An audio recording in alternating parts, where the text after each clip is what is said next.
Okay guys, so the first step here is we have our payment from Fast and Loose Proprietary Limited, and if we go in and we have a look for the invoice for Fast and Loose, we notice here that the invoice is only $1,000. So you can see here that they paid us $1,100 by mistake, so we have to refund Fast and Loose $100. So what you want to do is you want to click on the invoice, and then with the difference, you want to come down here and go receive money.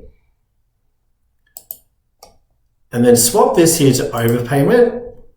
And then very importantly, you must pick up the same contact. So Fast and Loose, then you want to come down here and you want to click save. And then that has successfully applied an overpayment here. The final step is to just click Reconcile. Now we need to deal with this refund of the $100 to Fast and Loose. So what we do, go back to the dashboard, click over on Invoices Owed to You, click on Awaiting Payment, search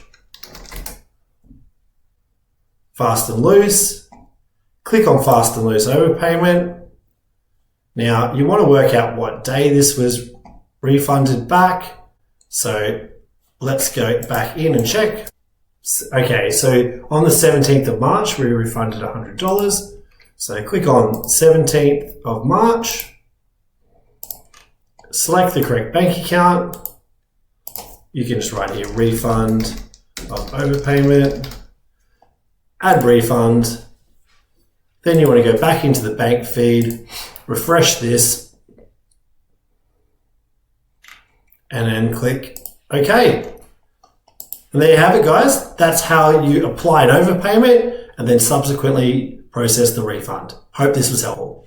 Hey guys, we hope you enjoyed this playlist. If your business is growing and you're finding it's too difficult to do your own bookkeeping, it's time to call an accountant. We'll leave our website in the link in the description below and we'll have a chat and see if we can help you out.